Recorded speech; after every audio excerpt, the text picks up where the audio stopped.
Hey, it's Kevin McCarthy, and welcome to A Day in Real Estate. So, today I want to cover something that isn't a real comfortable subject for a lot of people, but it's dealing with mortality and death. And dealing with mortality and death in real estate, it's better to be prepared than the alternative. So, I'd love to give you some tips on how to deal with things when this happens. And even after it happens, it could be years after it happens, but be prepared to deal with mortality and death in real estate.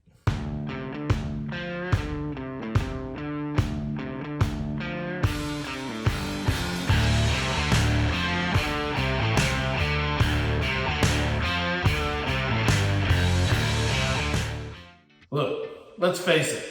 At some point, we're all going to have to deal with our own mortality. We're human.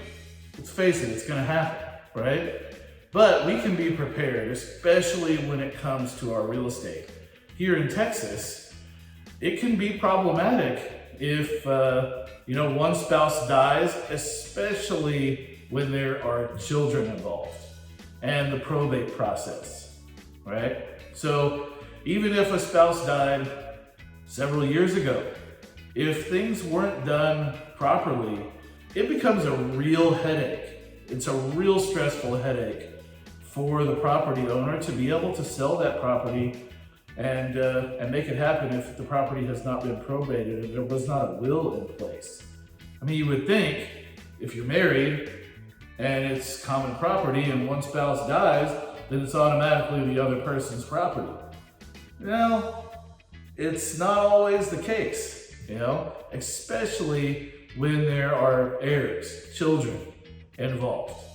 And so there are a couple of things that you can do ahead of time to get yourself in a position to where you're not leaving your spouse in a problematic state in the event of your untimely passing.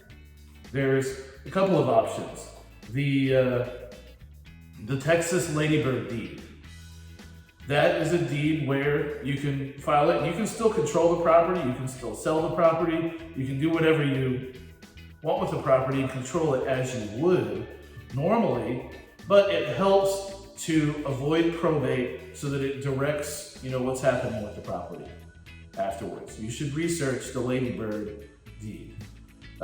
There is also the transfer upon death deed. That one is newer than the Ladybird deed. Ladybird deed's been around for a long time, has some advantages over the transfer on death deed. The transfer on death deed is very finite, but I would research both, and it may be something that you want to put in place. If you're putting a will in place, a will still needs to be probated. However, that is a really great thing to put in place, especially if you own multiple properties.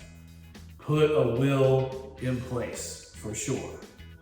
But if you don't want to go through all the estate planning currently, at least set something up so that there is a transfer on death from one spouse to the other, so that it's very clear, right?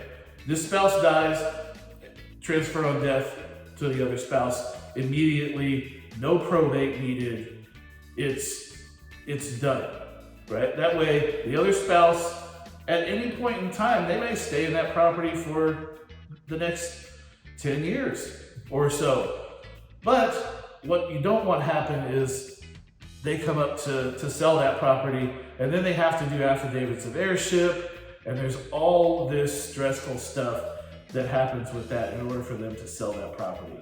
It's very painful for people. I've helped people through it multiple times, and I can't stress enough.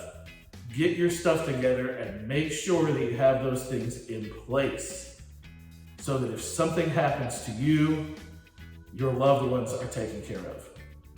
I'm Kevin McCarthy. It's another day in real estate. If you need some help with this, you need some advice, or you need a referral, let me know. And I'm always happy to talk to people. There's no such thing as a dumb question in real estate, okay? Feel free to ping me anytime.